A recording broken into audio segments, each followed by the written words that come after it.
Thank you very much for clicking on the video. एक बार फिर से आपका बहुत बहुत स्वागत है फर्जी टीचरों की श्रृंखला में। कैफ सर इनका नाम है और अपने एक स्टूडेंट के साथ में एक छोटा सा कॉन्वर्सेशन करेंगे इंग्लिश में। तो आपकी जिम्मेदारी आज के सेशन में आप टोटल सेंटेंसेस को काउंट करिएगा कि सर ने टोटल कितने सेंटेंसेस बोले एंड हाउ मेनी ऑफ दो सेंटेंसेस वर ग्रामेटिकली करेक्ट। जो सेंटेंस गलत बोलेंगे सर उसको हम यहाँ करेक्ट कर लेंगे और ग्रामर वगैरह साथ के साथ समझ लेंगे। थोड़े पेशेंस रखिएगा और मैं आपको एक बहुत इंपॉर्टेंट चीज बताऊंगा, एक साइकोलॉजिकल फैक्ट बताऊंगा ऐसे वीडियोस को देखने से कितना बड़ा नुकसान होता है स्टूडेंट्स का। Let me play the video for you first. पहले मैं आपके लिए एक वीडियो प्ले कर देता हूँ, थोड़ा सा सुनिए। Anshika, you want to become air hostess, Yes, right? sir. I want to become. Tell me the truth. What is the reality and what is the real reason that you want to become air hostess? Sir, my passion for aviation and a strong desire to. थोड़ा थोड़ा हम इस लड़की के sentences को skip करते चले जाएंगे क्योंकि सेशन बड़ा हो जाएगा। हमें सिर्फ सर से इंग्लिश सीखनी है और सर के सेंटेंसेस को सुनते हैं।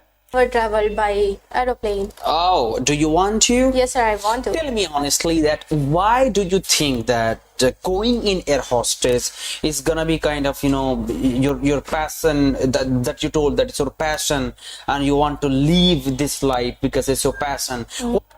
अब आप सच में बताइएगा इसमें कुछ आपको समझ में आया? ये मन घड़ंत शब्दों का एक कलेक्शन है। मैं दोबारा सुनवाता हूँ और मैं आपको बताता हूँ इसको क्यों नहीं सुनना चाहिए। देखिए, that going in air hostess is gonna be kind of, you know, your passion that you told that it's your passion and you want to live this life because it's your passion. What is unique in it? What?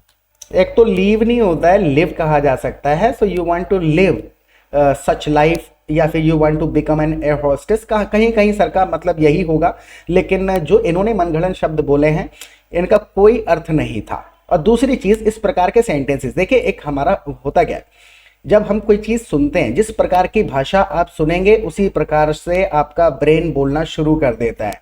आपको लगता है कि मैं यहाँ से अच्छे अच्छे sentences सीख लूंगा, खराब खराब छोड़ दूंगा, लेकिन इन द बैकग्राउंड आपका ब्रेन ट्रेन हो रहा होता है इस प्रकार से, इस लेंथ में इन्हीं वर्ड्स को यूज करके इन एक्सप्रेशंस को एक्सप्रेस करने के लिए। तो अगर आप ऐसी गलत इंग्लिश को सुनेंगे तो आपका brain in the background prepare कर रहा है खुद को गलत इंग्लिश बोलने के लिए, क्योंकि जैसा सुनेंगे वैसा बोलेंगे। तो ये जो एक्सप्रेशन सर ने अभी मनगढ़ंत शब्द कहे इसका कोई अर्थ था नहीं सर का, जहां तक मैं समझ पा रहा हूं। तो सर शायद ये कहना चाह रहे हैं कि what motivates you to become an air hostess, शायद यही पूछना चाहते हैं कि आप क्यों बनना चाहते हैं एयर होस्टेस। आगे बढ़ते हैं। What is unique in it? Sir, I enjoyed my life very easily and I travel lots of country. Oh, you want to travel a lot of countries. Yes, sir. So you can travel by earning money as well. You can do any business and you can travel by purchasing ticket as But well. my passion for aviation is gearing Your me to passion is for for traveling. traveling. Is gearing me to work. Oh, your passion is for travelling, ये actual में कोई sentence है नहीं। Your passionate about travelling कहा जा सकता है या फिर you are fond of travelling कहा जा सकता है, यू लाइक ट्रेवलिंग कहा जा सकता है। तो जिस प्रकार से सेंटेंस बोला जाना चाहिए, ग्रामेटिकली जो सेंटेंस बोल रहे हैं वो पोर्शन ग्रामेटिकली करेक्ट होना चाहिए और मैसेज सही जाना चाहिए। तो जो सर ने कहा, दोबारा सुनवा देता हूँ, ये गलत तरीका था इस बात को कहने का, ग्रामेटिकली और इमोशनली दोनों तरीके से। purchasing ticket as But well. my passion for aviation is gearing Your me to passion is for for traveling. traveling. Is ये गलत है। Your passion is for travelling. gearing me to work. Oh my God! Oh my God! In which country do you want to go first? In which country do you want to go first नहीं होता है, which country do you want to go to, क्योंकि आप यहाँ एक destination की बात कर रहे हैं। इन हम वहां यूज करते हैं जब हम ऑलरेडी इन होते हैं। In which country do you live कह सकते हैं अगर बहुत ज्यादा एक फॉर्मल तरीके से सेंटेंस बनाए। So in which country do you want to go first, ये बेसिक सी ग्रामर है, 5वीं क्लास में पढ़ा दी जाती है। अगर आप बार बार सुनते हैं इसका नुकसान क्या होता है कि अब जिस प्रकार के सेंटेंसेस आप सुन रहे हैं उसी प्रकार के प्रीपोजिशंस की आपके ब्रेन को आदत हो रही है। और मैं ये प्रूव करूंगा इसी सेशन में। देखना, जिस प्रकार का क्वेश्चन होगा उसी वर्ड ऑर्डर को यूज करके लड़की जवाब देने की कोशिश करेगी और वही आपका ब्रेन कर रहा है बैकग्राउंड में। देखिए, Dubai. You want to go Dubai?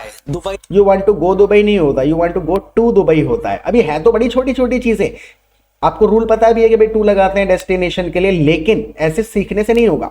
जब आप 20 बार किसी को कहते हुए सुन लेंगे, I want to go to Dubai, I want to go to US, I want to go to India, I want to go to that place, तो ब्रेन को एक याद हो जाएगा कि यार डेस्टिनेशन की जब कोई बंदा बात करता है तो टू जैसा ही हॉल्ट लेता है या टू जैसा एक साउंड सुनाई देता है। लेकिन अगर आप किसी को बार बार कहते सुनेंगे you want to go to Dubai, I want to go to, sorry बिना टू के अगर बोलते सुनेंगे तो आपको साउंड समझ में आने लग जाता है। इसी तरीके से बोला जाना है।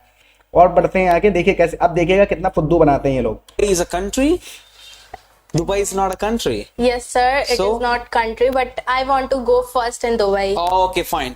So देखा, इस लड़के ने भी कहा ना, लड़की ने भी कह दिया I want to go first in Dubai. अगर सर ने कहा होता कि which country do you want to visit first, तो लड़की कहती sir I want to visit Dubai first. Getting my point? तो जैसा आप सुनते हैं आपका ब्रेन वही वर्ड ऑर्डर यूज करने लग जाता है। तो ये समय की बर्बादी है और पैसा तो इन बेचारों का बर्बाद हो ही गया है, क्योंकि लड़की के सेंटेंसेस सुनेंगे तो 100 के 100% सेंटेंसेस गलत ही है बेचारी के। लेकिन वो स्टूडेंट है, उसका चलेगा, लेकिन ये फर्जी का नहीं चलेगा क्योंकि ये पैसे ले रहा है।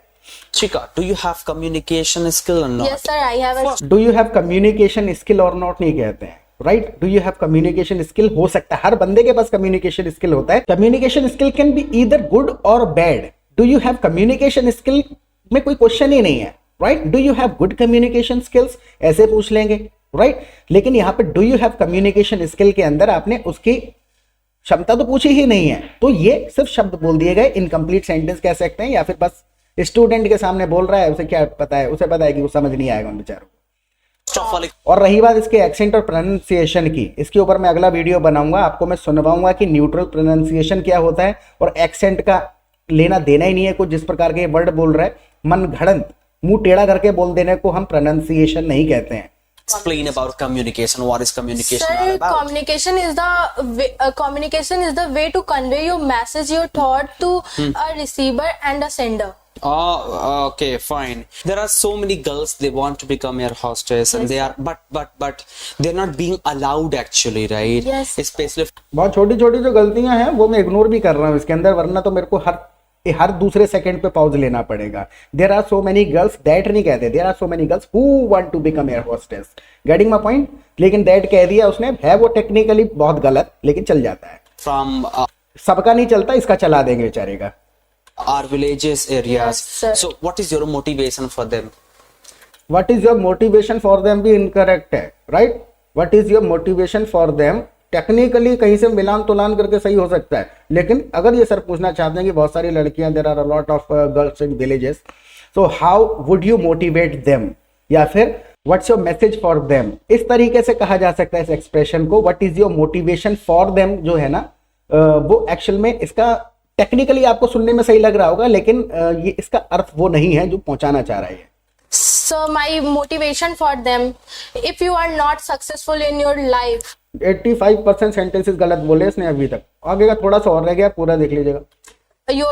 your fiance and your law will be bargain you as a Bargain. thing. Okay. Oh my god. Oh my god.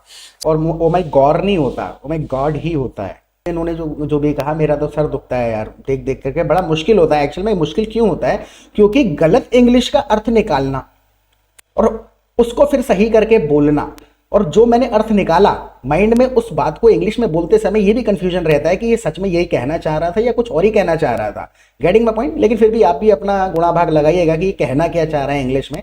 लेकिन स्टूडेंट्स के लिए बस मेरा संदेश यही है कि आपका समय बहुत कीमती है, इसका तो बन गया मामला। आप कहीं से भी इंग्लिश सीखना चाहते हैं तो आप पहले चेक करिए कि वो जो वीडियो देख रहे हैं, जो कंटेंट आप कंज्यूम कर रहे हैं, वो सही है या नहीं, क्योंकि आपका ब्रेन इन्हीं चीज़ों को ग्रैब कर रहा होता है।